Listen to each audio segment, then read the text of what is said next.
तो बच्चों आज हम शुरुआत करते हैं यूनिट 18 जिसका नाम है स्थिर विद्युत इलेक्ट्रोस्टैटिक। चलिए प्रश्न 1 देखते हैं। जब कुछ वस्तुओं को आपस में रगड़ा जाता है तो उनमें अन्य हल्की वस्तुओं को आकर्षित करने का गुण आ जाता है। इसी गुण को वस्तु का आवेशित होना कहते हैं। प्लास्टिक के स्केल अथवा कंघे को जब हम सूखे बालों पर रगड़कर कागज के टुकड़ों के पास ले जाते हैं तो कागज के टुकड़े स्केल अथवा कंघे की ओर आकर्षित होते हैं। यह स्केल में एक विशेष गुण के कारण होता है जिसको हम वस्तु का आवेशित होना कहते हैं। तो देखिए फर्स्ट केस में क्या बताया गया, एक गुब्बारा लिया है इन्होंने। उसके बाद देखिए आओ करके सीखें, नीचे लिखा हुआ है क्या किया हुआ है इन्होंने। एक्टिविटी है ये, दो फूले हुए गुब्बारे लेंगे, फिर एक गुब्बारे को ऊन से बने कंबल से रगड़ें। तो पहला तो गुब्बारा लिया, दूसरे गुब्बारे को हमने रगड़ा है, किससे? ऊन से बने कंबल से रगड़ा है। तो जब हमने उसको रगड़ा है गुब्बारे को, तो ये कहा गया कि उसके ऊपर चार्ज आ जाता है, उसके ऊपर एक आवेश आ जाता है। तो आवेश उसके ऊपर जब आ जाता है वस्तु के ऊपर, तो फिर वो उसके बाद तो हम क्या करेंगे, फिर उसको चेक करेंगे। कैसे चेक करेंगे? तो हम थोड़े एक कागज़ के छोटे छोटे टुकड़े ले लेंगे। जो गुब्बारा हमने रगड़ा था ऊन के साथ, ऊन के बने कंबल से जब उसको रगड़ा था, तो उसको गुब्बारे को जब उसके ऊपर आवेश आ गया रगड़ने के बाद, उसको जब हम छोटे छोटे टुकड़ों के पास ले जाएंगे तो हम क्या देखेंगे कि वो जो छोटे छोटे कागज़ के टुकड़े हैं वो गुब्बारे के साथ चिपकने लग जाएंगे। वो किस कारण से हुआ? क्योंकि रगड़ने के बाद उस गुब्बारे के ऊपर एक आवेश आ गया, एक चार्ज आ गया, जिसके कारण ऐसा हुआ। तो अब देखिए पहला प्रश्न देखते हैं। देखिए आप फोटो में भी दिखाया गया है। ये प्रयोग हम एक कंघे के साथ भी कर सकते हैं और एक स्केल के साथ भी कर सकते हैं। जो घर पर आपके कंघा होता है आप यूज़ करते हैं, उसको भी अगर आप बालों के साथ रगड़ेंगे और छोटे छोटे टुकड़े उसके साथ चिपका कर के पास ले जाएंगे, तो आप क्या देखेंगे कि जो छोटे छोटे टुकड़े हैं कागज़ के वो कंघे के साथ चिपकने शुरू हो रहे हैं। सेकंड, आप एक स्केल के साथ भी ले सकते हैं, ये एक्सपेरिमेंट कर सकते हैं। सेम यही इसका प्रोसीजर है करने का और रीज़न भी सेम है तीनों का। तो चलिए यहाँ पे इन्होंने गुब्बारे के साथ किया है। फर्स्ट पार्ट में देखते हैं क्या पूछा गया। क्या होगा यदि हम गुब्बारा ए के पास छोटे छोटे टुकड़े रखेंगे? तो ये देखिए पहला एक गुब्बारा, नीला गुब्बारा है ए, ये साधारण गुब्बारा है, इसको किसी के साथ नहीं रगड़ा गया है, ये सिर्फ इसको फुला करके छोड़ दिया गया है। और बी का केस अलग है, ए का केस की बात हो रही है। तो कागज के टुकड़े गुब्बारे से नहीं चिपकेंगे। सेकंड में क्या है, क्या होगा यदि हम गुब्बारा बी के पास छोटे छोटे टुकड़े रखेंगे? अब गुब्बारे बी के पास पूछा गया है। अब गुब्बारा जो बी यहाँ पर है, इसको हमने जब ऊन के कंबल के साथ रगड़ा था तब इसमें एक आवेश आ चुका था। अब उसको हम अगर लेकर जाएंगे तो क्या होगा, कागज के टुकड़े गुब्बारे से चिपक जाएंगे। फिर उसके बाद पूछा है यदि दोनों गुब्बारों ए और बी को, अगला देखते हैं, यदि दोनों गुब्बारों ए और बी को आपस में रगड़ कर एक साथ रखें तब क्या होगा? दोनों के मध्य प्रतिकर्षण होगा अथवा आकर्षण, और क्यों? तो देखिए यहाँ पे पहला जो गुब्बारा था ए जो नीले रंग का है और जो बी है पिंक कलर वाला, जो बी गुब्बारे को रगड़ दिया गया ऊन के साथ, उसमें एक चार्ज, एक आवेश आ गया। तो उसी गुब्बारे को जब दूसरे गुब्बारे के साथ रखा जाएगा या रगड़ा जाएगा तब क्या होगा, जो आवेश इस बी के ऊपर आ गया था वही ए के ऊपर ट्रांसफ़र हो जाएगा। तो इसका मतलब ये है कि ए और बी अब दोनों सेम चार्ज की पोजीशन में होंगे, दोनों के ऊपर सेम चार्ज होगा। या कह सकते हैं अगर दोनों एक के ऊपर पॉजिटिव है तो दूसरे के ऊपर भी पॉजिटिव चार्ज होगा, और अगर एक के ऊपर नेगेटिव है तो दूसरे के ऊपर भी नेगेटिव चार्ज होगा। तो सेम चार्ज होगा। जब सेम चार्जेस होते हैं तब क्या होता है, दोनों के मध्य प्रतिकर्षण होता है। तो आंसर है इसका प्रतिकर्षण, क्योंकि दोनों पर ही समान आवेश होगा। अगला देख लेते हैं, आओ करके सीखें। दो गुब्बारे ए तथा बी लें और उनमें हवा भर लें।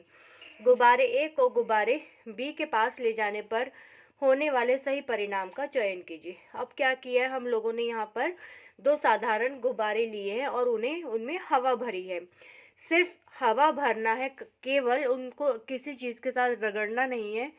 तो अगर हम उन्हें आपस में पास में लेकर आएंगे तो पास में लाने पर क्या होगा, गुब्बारे आकर्षित होंगे, नहीं। गुब्बारे प्रतिकर्षित होंगे, नहीं।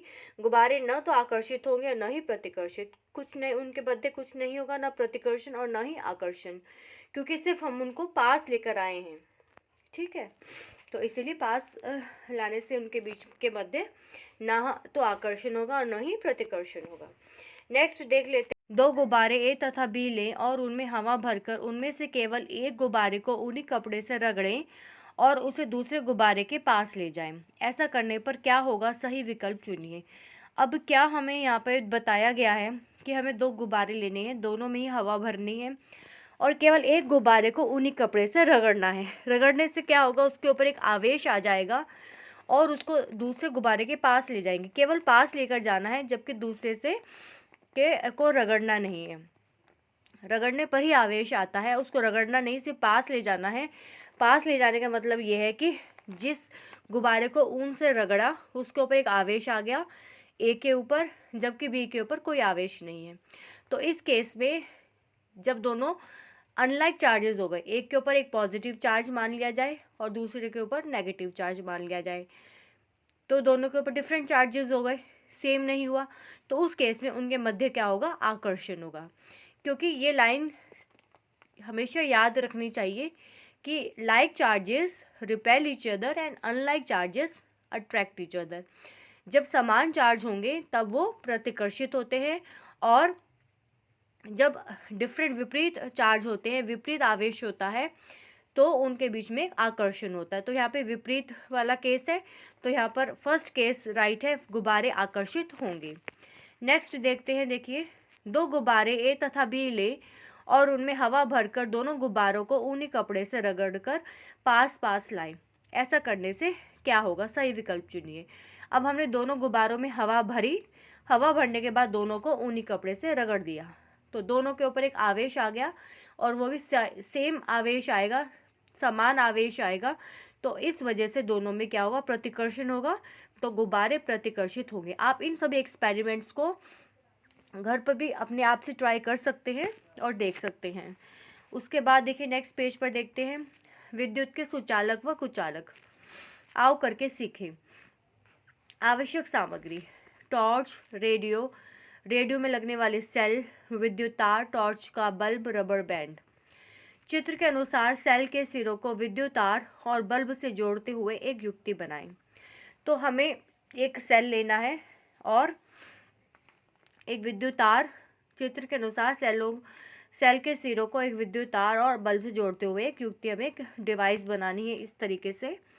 जब किसी विद्युत चालक को सिरे ए तथा बी से जोड़ते हैं तो बल्ब प्रकाशित होता है, और किसी विद्युत रोधी कुचालक को सिरे ए तथा बी से जोड़ते हैं तो वह प्रकाशित नहीं होता है। निम्नलिखित वस्तुओं को सिरे ए तथा बी से जोड़कर विद्युत चालक और सुचालक पहचान कर लिखिए।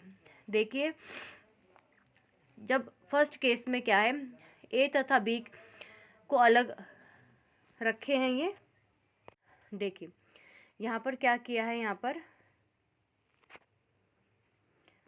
पे एक सेल है, इस सेल का एक साइड पॉजिटिव होता है और एक साइड नेगेटिव होता है। यहाँ पे हमने क्या करा, और जहाँ पर एक बल्ब लगा दिया गया है। अब यहाँ पे हमने बल्ब लगा दिया और ये यहाँ से एक तार जा रही है। ये सिरे पहले केस में खुले हैं, तब जब ये खुले हैं बिल्कुल, तो यहाँ पे हमारा कोई बल्ब नहीं जलेगा। जब हम इन दोनों को कनेक्ट कर देंगे आपस में, इन सिरों को जब हम जोड़ देंगे, एक क्लोज्ड सर्किट बन जाएगा, इस तरीके का एक क्लोज्ड सर्किट बन जाएगा। तो इसमें क्या होगा, एक करंट फ्लो शुरू हो जाएगा, एक इसमें करंट बहने लगेगा। जब सर्किट जुड़ जाएगा यहाँ पर, तो उसमें करंट बहने लगेगा, करंट के बहने से जो ये बल्ब है वो जल जाएगा। तो ये बताया गया है। अब एक तो केस ये था कि जब ये क्लोज सर्किट बन जाता है तब ये जो बल्ब है, ये जो बल्ब है यहाँ पर वो जलने लगता है। जब बल्ब जलने लगता है, जब यहाँ पर एक क्लोज सर्किट बन जाता है। अब सेकंड केस हमें यहाँ पे इसके अकॉर्डिंग हमें देखना है कि अब हमें यहाँ पे देखना है कि अब हम ए और बी को आपस में ना जोड़ते हुए इन ए और बी के मध्य हम क्या क्या जोड़ेंगे। इनके मध्य में अगर हम प्लास्टिक का पेन लगाते हैं तब क्या होता है, क्या गीली लकड़ी लगाएंगे तब क्या होता है। मतलब अगर प्लास्टिक का पेन ए और बी के बीच में रखा जाए तो क्या बल्ब जलता है, और अगर गीली लकड़ी रखी जाए तो क्या बल्ब जलता है, अगर बल्ब जलेगा तब इसे क्या कहेंगे, ये विद्युत का सुचालक है। और अगर नहीं जलेगा ये बल्ब, तब ये कहेंगे कि ये विद्युत का कुचालक है।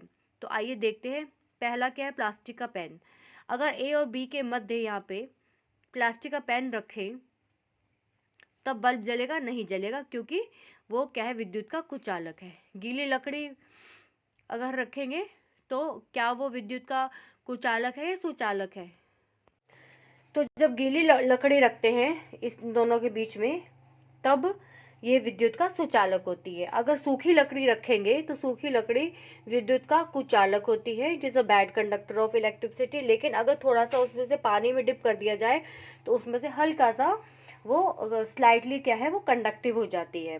तो जो गीली लकड़ी है वो क्या हो जाएगी, विद्युत का सुचालक, और जो प्लास्टिक का पेन है वो है विद्युत का कुचालक। क्योंकि विद्युत का पेन अगर हम प्लास्टिक का पेन अगर ए और बी के मध्य रखते हैं तो यहाँ पर जो है बल्ब है वो नहीं जलेगा। सेकंड केस है लोहे का तार। लोहे का तार अगर ए और बी के बीच में रखा जाएगा तो विद्युत का सुचालक है। पत्थर का टुकड़ा क्या है, विद्युत का कुचालक। नेक्स्ट देखते हैं पेंसिल की लेड। पेंसिल की लेड जो होती है वो सुचालक होती है विद्युत का, और जो कांच का टुकड़ा है वो विद्युत का कुचालक। नेक्स्ट देखते हैं, निम्नलिखित पैराग्राफ में उचित शब्दों को खाली स्थान पर भरिए। तो यहाँ पे हमने क्या देखा है, जब किसी चालक के पास कोई आवेशित वस्तु लाई जाती है तो वह चालक भी आवेशित हो जाता है। देखिए यहाँ पे क्या है, कोई चालक रखा गया है, इसको पहले पूरा पढ़ते हैं फिर समझते हैं। उसके पास के सिरे पर विपरीत आवेश तथा दूर के सिरे पर समान आवेश उत्पन्न हो जाता है। तो फर्स्ट लाइन क्या कहती है यहाँ पे, जब किसी चालक के पास कोई आवेशित वस्तु लाई, यहाँ पे कोई चालक है, यहाँ पे कोई कंडक्टर है।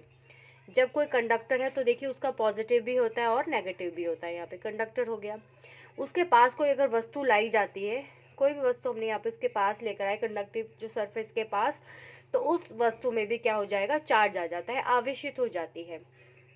आवेशित कैसे हो जाती है, जो उसका पास का सिरा होगा वो कैसा चार्ज हो जाएगा, वो देखिए उसके विपरीत सिरे, उसके पास के सिरे पर विपरीत आवेश आ जाएगा। अगर यहाँ पे पॉजिटिव है यहाँ पे तो इसके विपरीत आवेश आ जाएगा, तो इसके ऊपर कौन सा आवेश आ जाएगा, नेगेटिव आवेश आ जाएगा, मतलब विपरीत आवेश आ जाएगा। ठीक है, तो यह दोनों प्रकार के आवेश चालक के सिरों पर तभी तक रहते हैं जब तक कि आवेशित वस्तु चालक के पास रहती है। वो तो है, जब हम इसके पास रखेंगे तब तक उसमें चार्ज आएगा, और उसको हम अगर हटा लेंगे, दूर कर देंगे, तो वो आवेश चला जाएगा। क्योंकि वो आवेश किस कारण से था, क्योंकि जब हम उस सरफेस को टच करते हैं तब तक के लिए था वो। इस प्रकार के तब जब तक कि आवेशित वस्तु चालक के पास रहती है, इस प्रकार से चालक के आवेशित होने की क्रिया को स्थिर विद्युत प्रेरण कहते हैं। इस क्रिया को ये स्थिर विद्युत प्रेरण कहते हैं। ठीक है, अगला देखिए प्रश्न 3 पर चलते हैं। साधारण विद्युतदर्शी का नामांकित चित्र बनाइए। विद्युतदर्शी को कहते हैं सिंपल इलेक्ट्रोस्कोप। तो इसे हम घर पर भी बना सकते हैं। तो देखिए हम एक ग्लास का जार लेते हैं, उसके अंदर हमने धातु की छड़ लगाई, छड़ के साथ जो नीचे हमने अटैच किया हुआ तांबा या पीतल की बारीक पन्नी, इस जगह पर आप कार्डबोर्ड की कुछ 2 कागज भी बना सकते हैं, पतली पतली स्ट्रिप्स करके बना सकते हैं, या हम एल्युमिनियम फॉइल की पतली पतली स्ट्रिप्स करके भी यहाँ पे हम 2 लटका सकते हैं। तो उसके बाद हमने क्या करना है, ऊपर से कॉर्क का ढक्कन लगाना है और वृत्ताकार चकती लगानी है, इसको बिल्कुल टाइट से हमें कवर कर देना है ग्लास जार के अंदर।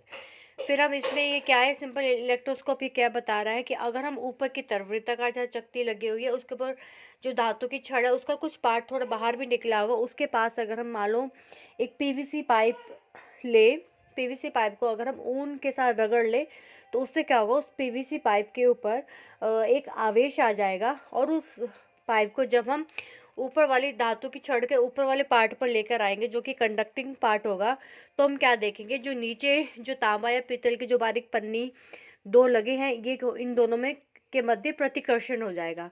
क्योंकि जो हम पीवीसी की पाइप इसके साथ में लेकर आएंगे, देखिए जैसे मान लो हमने यहाँ पे ये 2 पन्नी हमने यहाँ पे लगा दी, 2 स्ट्रिप्स हमने यहाँ लगाई, एक स्ट्रिप यहाँ, एक स्ट्रिप यहाँ, 2 स्ट्रिप्स लगा दी ऐसे, और यहाँ पे धातु की छड़ है, यहाँ पे ये जो है कंडक्टिंग पार्ट है, और ये ऊपर तक जा रहा है, इसका पार्ट ऊपर तक दिखाई देगा थोड़ा सा।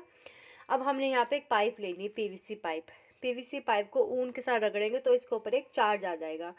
जब इस पाइप को हम इसके साथ कांटेक्ट में लाएंगे, ऊपर वाले एंड के साथ, इस धातु की छड़ के जो ऊपर वाला एंड है इसके साथ लाएंगे, थोड़ा पास में लाएंगे तो हम क्या देखेंगे, इन दोनों के मध्य, इसके और इसके मध्य एक प्रतिकर्षण हो जाएगा। क्योंकि ये किस कारण हुआ दोनों के बीच प्रतिकर्षण, क्योंकि इसके पास में पीवीसी पाइप को जब इसके कांटेक्ट में लाया जाएगा, इसके पास लाया जाएगा, उससे क्या होगा, इन दोनों के ऊपर सेम आवेश आ जाएगा, समान आवेश आ जाएगा। ठीक है, तो समान आवेश आने की वजह से इन दोनों के मध्य क्या हो जाएगा, प्रतिकर्षण हो जाएगा। तो इस तरीके से हम इस एक्सपेरिमेंट को, इस एक्टिविटी को घर पर भी कर सकते हैं। इसको कहते हैं सिंपल इलेक्ट्रोस्कोप। देखिए प्रश्न 4 पर चलते हैं। नीचे दी गई सारणी में कुछ वस्तुएं इस प्रकार से दी गई हैं कि यदि पहले लिखी वस्तु से बाद में लिखी वस्तु को रगड़ेंगे तो पहले लिखी वस्तु पर धनावेश तथा बाद में लिखी वस्तु पर ऋणावेश हो जाएगा। तो इसमें लिखा है कि अगर हम रगड़ते हैं तो क्या हो जाएगा, जो पहले फर्स्ट कॉलम में है जो चीज़ें लिखी है इनके ऊपर पॉजिटिव चार्ज, और जो सेकंड में लिखी है इनके ऊपर नेगेटिव चार्ज आ जाएगा। यदि पहले लिखी वस्तु से बाद में लिखी वस्तु को रगड़ेंगे तो इस तरीके से रगड़ने पर आवेश इनके ऊपर उत्पन्न हो जाएगा। तो देखिए उपरोक्त सारणी की सहायता से निम्नलिखित सारणी को पूरा करिए। पारस्परिक घर्षण में प्रयुक्त वस्तुएं, उत्पन्न आवेश की प्रकृति, धनावेश अथवा ऋणावेश। तो सूखे बाल में कंघी करने पर, अगर सूखे बाल में कंघी करते हैं तो सूखे बाल के ऊपर धनावेश आ जाएगा जैसे कि ऊपर लिखा गया है, और कंघी के ऊपर ऋणावेश आ जाएगा। सेकंड है रेशम के कपड़े को कांच की छड़ से रगड़ने पर, अगर रेशम के कपड़े को कांच की छड़ से रगड़ते हैं तो कांच की छड़ के ऊपर धनावेश आ जाएगा, क्योंकि पहले कॉलम में लिखा हुआ है, और सेकंड वाले केस में क्या है, रेशम का जो कपड़ा है उसके ऊपर ऋणावेश आ जाएगा। थर्ड, एबोनाइट को ऊन से रगड़ने पर ऊन के ऊपर धनावेश और एबोनाइट के ऊपर ऋणावेश। ठीक है, सही विकल्प चुनिए। आवेश कितने प्रकार के होते हैं, 2 प्रकार के होते हैं, एक होता है धनावेश और दूसरा है ऋणावेश। तड़ित चालक बनाया जाता है तांबा से। विद्युत धारा का मात्रक होता है एम्पियर। समान प्रकार के आवेशों में होता है प्रतिकर्षण। ये तो हम कितने सारे पीछे एक्टिविटीज भी करके देख चुके हैं। तो समान प्रकार के आवेशों में प्रतिकर्षण होता है और विपरीत प्रकार के जो आवेश होते हैं उनमें आकर्षण होता है। तो इसी के साथ हमारी ये इकाई यहीं समाप्त होती है। धन्यवाद।